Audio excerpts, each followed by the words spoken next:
Welcome welcome to sociology study. दोस्तों, sociology study platform में आप सभी लोगों का हार्दिक स्वागत है।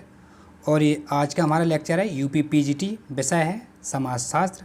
हल प्रश्न पत्र 2009 का करा रहे हैं, जो कि थंबनेल में आप देख सकते हैं।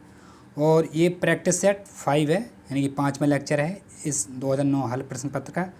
और इसमें 25 MCQ रहेंगे। तो चलिए स्टार्ट करते हैं आज का लेक्चर। और मित्रों, अगर आप लोग चैनल पर नए हैं तो चैनल को लाइक करें, सब्सक्राइब करें और बेल आइकन ज़रूर प्रेस करें, ताकि आने वाला वीडियो का नोटिफिकेशन आप तक आसानी से पहुंच जाए और अपने दोस्तों को भी इस चैनल के बारे में बताएं। तो चलिए स्टार्ट करते हैं आज का फर्स्ट लेक्चर का फर्स्ट MCQ देखते हैं। और इसमें हम 101 से लेकर के 125 तक लेंगे, ठीक है, क्योंकि ऑलरेडी 100 MCQ ऑलरेडी डिस्कस हो चुके हैं। आप प्ले लिस्ट में जा कर के देख लीजिएगा और डिस्क्रिप्शन में भी उसका लिंक दिया हुआ है, वहाँ जाकर भी आप देख सकते हैं। लेकिन प्ले लिस्ट आप ज़रूर एक बार चेक करें, क्योंकि बहुत से चीज़ें आपको प्ले लिस्ट में मिल जाएंगी। तो प्ले लिस्ट आप जाकर एक बार ज़रूर देखें। मेरा नहीं, किसी का भी लेक्चर देखें तो प्ले लिस्ट में ज़रूर देखें कि क्या क्या कंटेंट डला है। तो चलिए स्टार्ट करते हैं आज का फर्स्ट लेक्चर का फर्स्ट MCQ। 101 स्क्रीन पर आपके सामने पूछा, सर्वप्रथम प्रभु जाति की अवधारणा किससे विकसित की, किसने दी थी प्रभु जाति की अवधारणा? ए है NK बोस, बी है A बेतेई, आंध्र बेतेई मतलब, और सी है MN श्रीनिवास, और डी है आपका योगेंद्र सिंह। किसने दी थी प्रभु जाति की अवधारणा? और इसका राइट आंसर बताएं फटाफट 101 का। तो आई होप आप सभी लोगों ने इसका राइट आंसर दिया है। इसका राइट आंसर है MN श्रीनिवास। इन्होंने ही 1959 में मैसूर के रामपुर गांव का अध्ययन करके उसके पश्चात सर्वप्रथम प्रभु जाति की अवधारणा को विकसित किया था।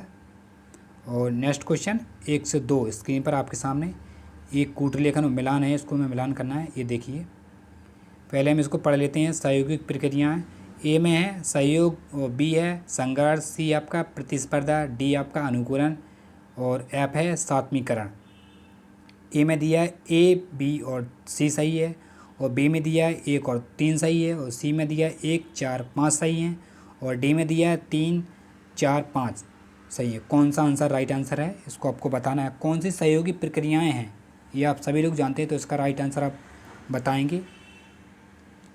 और इसके राइट आंसर की बात करें तो इसका राइट आंसर हो जाएगा आपका 3, 1, 4, 5, यानी कि सहयोग और आपका अनुकूलन और सात्मीकरण, ये राइट आंसर है, ठीक है।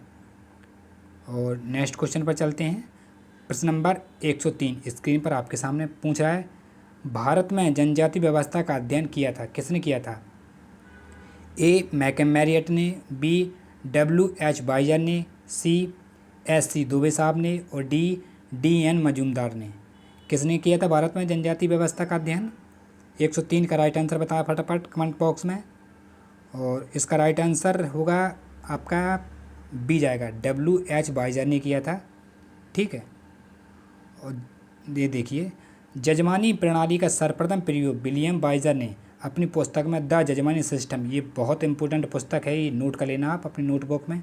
और हमेशा नोटबुक अपने साथ लेकर के बैठें। मेरा नहीं, आप किसी का भी लेक्चर देखो, किसी का भी लेक्चर देंगे तो नोटबुक ज़रूर लेकर के बैठें, क्योंकि जो चीज़ आपको उचित लगती है उसको आप अपनी नोटबुक में नोट कर सकते हैं। और पेपर के टाइम पे जब एग्ज़ाम नज़दीक होता है तो आप उसको रिवीजन कर सकते हैं, तो बहुत आपके लिए फ़ायदेमंद होता है, ठीक है। और हिंदू दृष्टिकोण से जजमानी व्यवस्था के अध्ययनों में विलियम बाइजर ने और ऑस्कर लूज और MN श्रीनिवास तथा श्यामाचरण दुबे का नाम भी विशेष रूप से उल्लेखनीय है। और नेक्स्ट क्वेश्चन 104 स्क्रीन पर आपके सामने पूछ रहा है, समुदाय के लिए गैमेन सॉफ्ट तथा समिति के लिए गैसेल सॉफ्ट शब्द का प्रयोग किया गया है। A एफ्टोनीज, B आंध्र बेते, C आपका समनर, D जॉर्ज सीमेल। कौन सा राइट आंसर हो जाएगा? 104 का राइट आंसर बताएं फटाफट, क्या होगा राइट आंसर? तो आई होप आप सभी लोगों ने इसका राइट आंसर दिया है। और इसका राइट आंसर हो जाएगा आपका F टॉनीज साहब ने दिया था। ये समाजशास्त्री थे, जर्मनी समाजशास्त्री थे टॉनीज, और इन्होंने जर्मन समाजशास्त्री परिषद के संस्थापक पिता भी माने जाते हैं। इनकी मुख्य समुदाय और समाज के बीच किए गए अंतर तथा स्वरूपवादी समाजशास्त्र के संबंध में अपने विचारों को के लिए जाने जाते हैं। F टॉनीज, ये जर्मनी थे, याद कर लेना इसको। नेक्स्ट क्वेश्चन 105 स्क्रीन पर आपके सामने पूछ रहा है, किस समाज दार्शनिक ने समाजशास्त्र को सामाजिक भौतिकी की संज्ञा दी थी? ए Saint Simon, B Auguste Comte, सी आपका हीगल, डी आपका स्पेंसर। किसने दी थी? किसने सामाजिक भौतिक की संज्ञा दी थी? 105 का राइट आंसर बताएं। क्या होगा 105 का राइट आंसर? और इसका आई होप आप सभी लोगों ने आंसर राइट दिया है। इसका राइट आंसर हो जाएगा आपका अगस्त कॉम्ट। इन्होंने कहा था सामाजिक भौतिकी की संज्ञा दी थी समाजशास्त्र में सबसे पहले।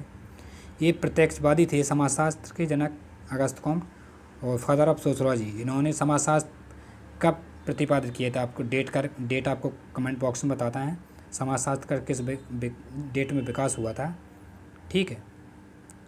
और नेक्स्ट क्वेश्चन 106 स्क्रीन पर आपके सामने पूछा है, सामाजिक स्तरीकरण एक सृजनात्मक जरूरत है, यह किस विद्वान से संबंधित है?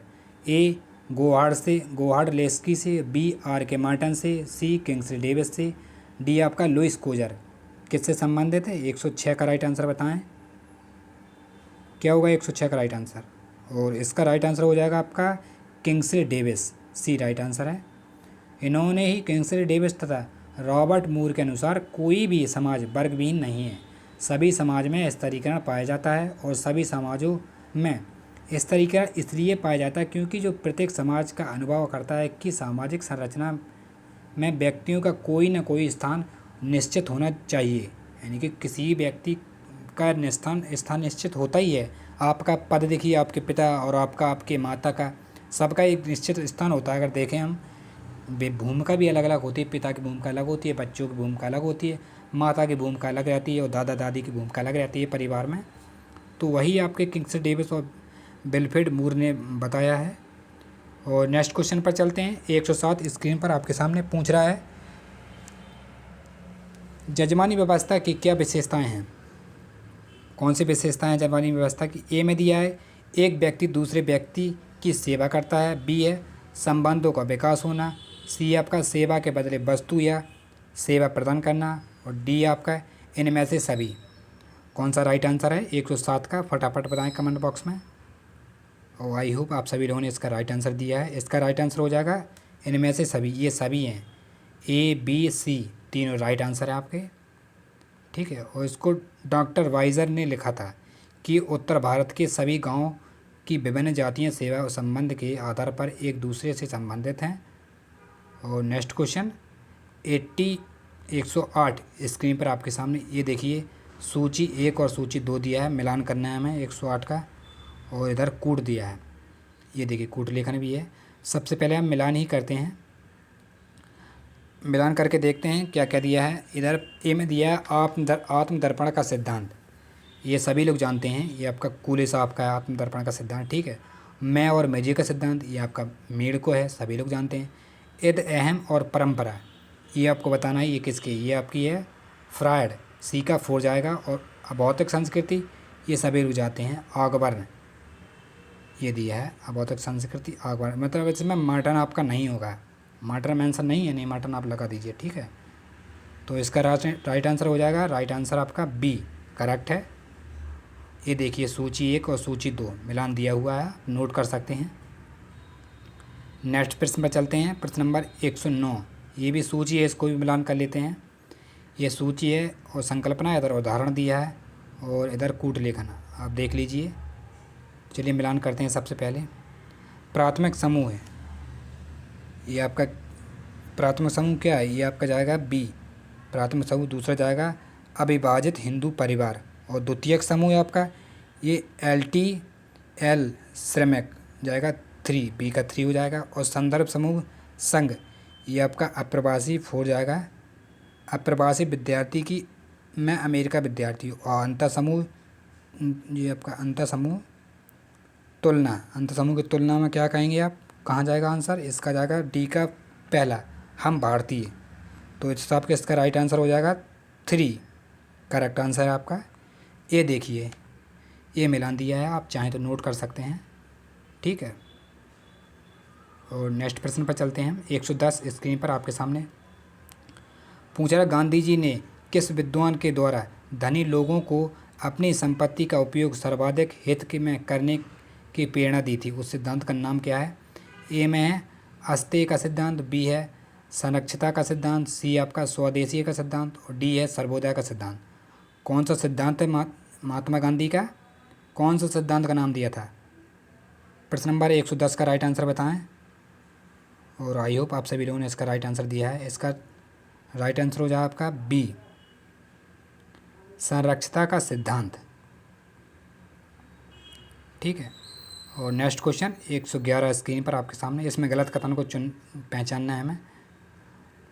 ए में दिया है प्रकार एक आंशिक क्रिया द्वारा उस संपूर्ण क्रिया को दिए जाने वाला योगदान है जिसका कि वह एक भाग है। और बी है आपका प्रकारवाद एक ऐसी प्रक्रिया दशा है जिसमें समाज व्यवस्था के सभी अंग अलग अलग कार्य करते हैं। सी आपका प्रकार किसी भी इकाई का वह योग है जो संपूर्णता को बनाए रखने में अपना योगदान दिया जाता है। और डी आपका प्रत्येक समाज व्यवस्था में एक प्रकार की एकता है जिसे प्रकारात्मक एकता के नाम से पुकारते हैं।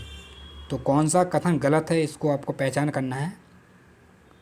आई होप आप सभी लोगों ने पढ़ लिया होगा और आंसर भी दे दिया है कमेंट बॉक्स में।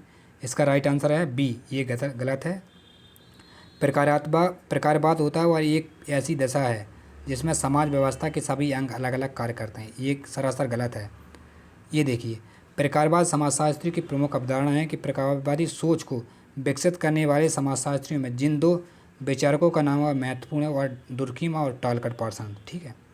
प्रकारवादी सिद्धांत के समर्थकों का मानना है कि समाज की क्रियाएं व्यवस्थित तरीके से चलती हैं। यानी कि प्रकारवादी जो रिसर्च करते हैं, जो स्कॉलर पीएचडी करते हैं, आप जेआरएफ करके आप पीएचडी करेंगे और आप एक थ्योरी को अपनाएंगे तो अगर आप प्रकारवाद तरीके से किसी गांव का अध्ययन कर रहे हैं वो तो स्ट्रक्चर फंक्शनल मतलब संरचनात्मक प्रकारवाद तरीके से करते हैं तो वही थ्योरी होती है।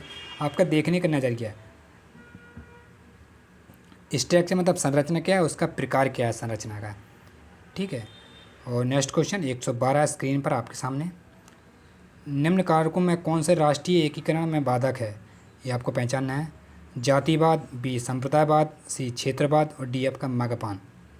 कौन सा राइट आंसर है? 112 का फटाफट बताएं राइट आंसर क्या है।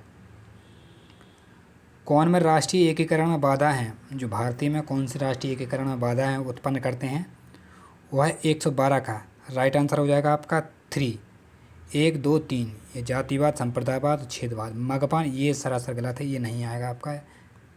और ये देखिए सी राइट आंसर है। ठीक है। और नेक्स्ट प्रश्न पर चलते हैं।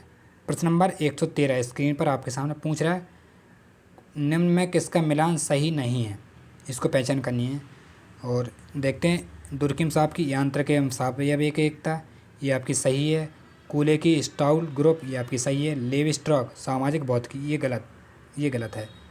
और डी है वीरकांत स्वरूपात्मक संप्रदाय, ये राइट है। ठीक है।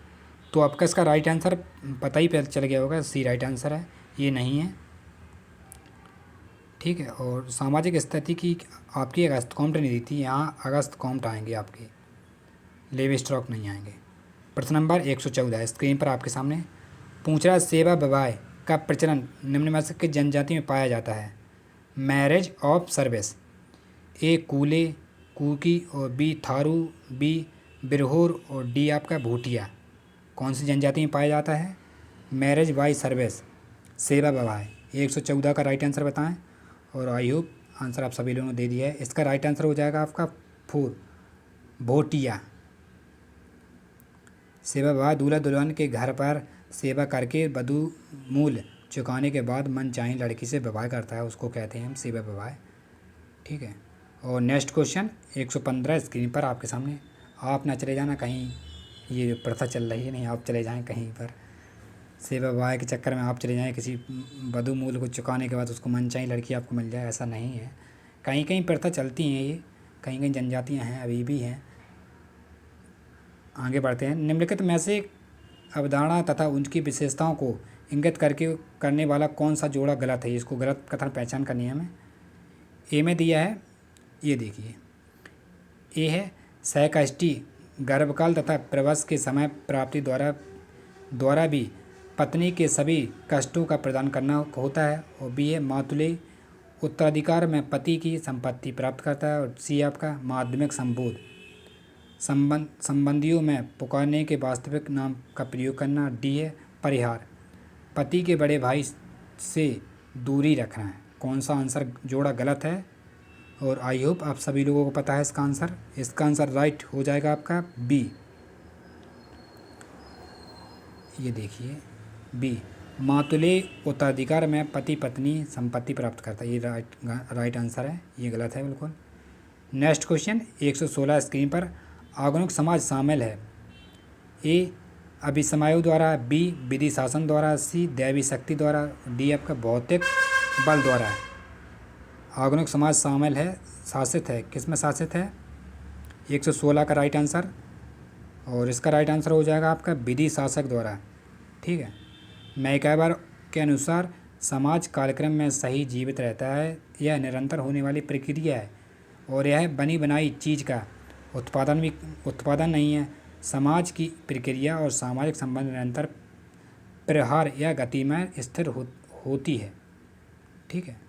नेक्स्ट क्वेश्चन 117 स्क्रीन पर आपके सामने पूछ रहा है, एक पुरुषार्थ के रूप में अर्थ से संबंधित क्रियाओं में किसी तत्व का होना आवश्यक माना गया है। ए सामूहिकता, बी आचरण की शुद्धता, और सी आपका क्षमा भाव, डी है ज्ञान का संचय। 117 का राइट आंसर बताएं क्या है? क्या हो जाएगा 117 का राइट आंसर बताएं फटाफट। और इसका राइट आंसर हो जाएगा 117 का एक, सामूहिकता। ठीक है। हिंदू धर्म में पुरुषार्थ से तात्पर्य होता है मानव के लक्ष्यों या उद्देश्यों से। ठीक है। पुरुषार्थ का मतलब पुरुष प्लस अर्थ। प्रायः मनुष्य के लिए वेदों के 4 पुरुषार्थ का नाम दिया गया। धर्म, अर्थ, काम, मोक्ष का संबंध भौतिक संसाधनों से होता है जो हमारे लिए आवश्यक होती हैं और जो हमें सुविधाजनक, हमें सुविधा प्रदान करती हैं। और नेक्स्ट क्वेश्चन 118 पूछ रहा है, जब कोई पुरुष अपने या अपने से निम्न वर्ण की स्त्री से विवाह करता है तो उसे क्या कहते हैं? आप अपने से निम्न स्थिति लड़की से विवाह करेंगे, नीचे कुल की लड़की से विवाह करेंगे, तो आप कौन सा विवाह करेंगे? अनमोल विवाह करेंगे कि प्रतिलोम विवाह करेंगे कि बहुपत्नी विवाह करेंगे कि बहिर्म विवाह करेंगे? कौन सा विवाह हो जाएगा वो? 118 का बहुत ही प्यारा क्वेश्चन है आप सभी के लिए। आई होप इसका आंसर आप सभी लोग सही बताएंगे। इसका आंसर हो जाएगा अनमोल विवाह। और अगर पुरुष नीची जात का हो, नीचे कुल का हो, और स्त्री किसी लड़की बड़ी कुल की हो तो क्या होगा? तो आपका उल्टा हो जाएगा, तो आपका प्रतिलोम विवाह जाएगा। ठीक है। तो एक प्रश्न से आपके 2 प्रश्न तैयार हो गए। अगर ऊंची जाति का लड़का है और निम्न जाति की लड़की है तो आपका अनमोल विवाह है, और निम्न जाति की लड़का है और ऊंची जाति का लड़की है और निम्न जाति का लड़का है तो आपका प्रतिलोम विवाह जाएगा। ठीक है। नेक्स्ट क्वेश्चन 119 स्क्रीन पर आपके सामने पूछा, परिवार का क्या तात्पर्य है? समान गोत्र से, बी जनजातियों में श्रेष्ठ, सी वर चयन की प्रक्रिया, डी समान पूर्वज एवं समान ऋषियों के नाम का उच्चारण करने वाला। कौन सा राइट आंसर है 119 का बताएं। और आई होप इसका आंसर आप सभी लोग जानते हैं। इसका आंसर हो जाएगा समान पूर्वज एवं समान ऋषियों के नाम का उच्चारण करने वाले। ठीक है, डी राइट आंसर है आपका। और नेक्स्ट क्वेश्चन 120 स्क्रीन पर आपके सामने, इसमें मिलान दिया है, ये देखिए, इसको कोड लेखन भी दिया है। ए में ए पहला आपका ये देखिए निकल गया, ए समरक्त परिवार, दूसरा है पुनर्लम्ब परिवार, तीसरा है एक वैवाहिक परिवार, और चौथा है सेंडेसियम परिवार, और पाँचवा है पितृसत्तात्मक परिवार। ये कूट लेखन है, इसको चयन करना है। ए होगा, बी होगा, सी होगा, डी होगा? कौन सा राइट आंसर हो जाएगा? 120 का राइट आंसर बताएं। और इसका राइट आंसर की बात करें तो इसका राइट आंसर आपका ए जाएगा। ठीक है, 1 2 पहला, दूसरा और आपका चौथा, और जाएगा पाँचवा, इसके बाद आएगा तीसरा, लास्ट में है एक वैवाहिक परिवार। ये लास्ट में इसको मॉर्गन ने दिया था। ठीक है। और नेक्स्ट क्वेश्चन 121 स्क्रीन पर आपके सामने पूछ रहा है, निम्न कथन में रिक्त स्थान की पूर्ति करना है। इसमें हमें क्या आएगा? रिक्त स्थान के पर सामाजिकरण एक ... प्रक्रिया है, औपचारिक है कि आंतरिक है, और सी ब्राहा है कि आदर्शात्मक है? कौन सी है? सामाजिकरण एक ... प्रक्रिया है। 121 का राइट आंसर बताएं। और इसका राइट आंसर हो जाएगा आंतरिक प्रक्रिया है। ठीक है। नेक्स्ट क्वेश्चन 122 स्क्रीन पर पुस्तक है, बहुत ही अच्छी पुस्तक है, मॉडर्नाइजेशन ऑफ इंडियन ट्रेडिशन किसकी पुस्तक है? श्रीनिवास की है कि रॉबर्ट रेडफील्ड की है कि आपके योगेंद्र सिंह की है कि M.J. लेवी किसकी पुस्तक है? 122 का राइट आंसर बताएं फटाफट। ये आंसर आपका गलत नहीं होना चाहिए, सभी लोग सोच समझ के राइट आंसर ही दें कमेंट बॉक्स में। और इसका राइट आंसर हो जाएगा आपका योगेंद्र सिंह। इनकी बहुत ही मोस्ट इम्पोर्टेंट पुस्तक है ये, सभी लोग नोट कर लेना, शायद PGT इस बार पूछ ले 2022 में। तो सबसे पहले आप तैयार रहें। 123 किसी समुदाय में जब एक बड़ी संख्या में लोग अवैध जो साधनों के द्वारा अपने लक्ष्यों को प्राप्त करने का प्रयत्न करते हैं, इस तथ्य दशा को क्या कहते हैं? सामाजिक विघटन, व्यक्तिगत विघटन, शोध बसन अपराध और सांस्कृतिक विघटन। क्या कहते हैं? 123 का राइट आंसर बताएं। और इसका राइट आंसर हो जाएगा सामाजिक विघटन, ये राइट आंसर है आपका। नेक्स्ट क्वेश्चन 124 स्क्रीन पर आपके सामने पूछ रहा है, जब किसी व्यक्ति का अपराधी प्रमाणिक होने के बाद जब उस अपराधी को जेल में न रखकर उसे परिवार के साथ रहकर अच्छा आचरण करने के लिए रखा जाता है तो उसे क्या कहते हैं? पैरोल कहेंगे, कि उत्तर रक्षा कहेंगे, कि परिवीक्षा कहेंगे, कि अपराधी सुधार कहेंगे? क्या कहेंगे आप? मान लीजिए कि कोई व्यक्ति अपराध करता है, उसको जेल में न रख करके उसको परिवार में रखा जाता है कि वह व्यक्ति अच्छा आचरण करेगा, तो उसको कौन सा प्रणाली को कहा जाएगा? 124 का राइट आंसर हो जाएगा आपका परिवीक्षा। ठीक है। और नेक्स्ट क्वेश्चन 125 इस सेशन का ये लास्ट और आखिरी क्वेश्चन है। पूछा शोध बसन अपराध की अवधारणा सर्वप्रथम किसने दी थी? कौन से समाजशास्त्री थे? सभी लोग जाते हैं इसका आंसर M.N. श्रीनिवास हैं, B. हट्टन साहब हैं और C. आपका लोम्बरोसो है, D. आपका सदरलैंड है। किसकी ये शोध बसन अपराध अवधारणा? और इसका राइट आंसर हो जाएगा D. सदरलैंड। और अपराधी जन्मजात होते हैं, ये किसने कहा था? ये आपको कमेंट बॉक्स में बताना है। और आई होप आज का ये 125 क्वेश्चन पूरे कंप्लीट हो चुके हैं 2009 का प्रश्न पत्र। और अगर आपको लेक्चर पसंद आया तो लेक्चर को लाइक, सब्सक्राइब और शेयर ज़रूर करें। मिलते हैं 2010 के पेपर में।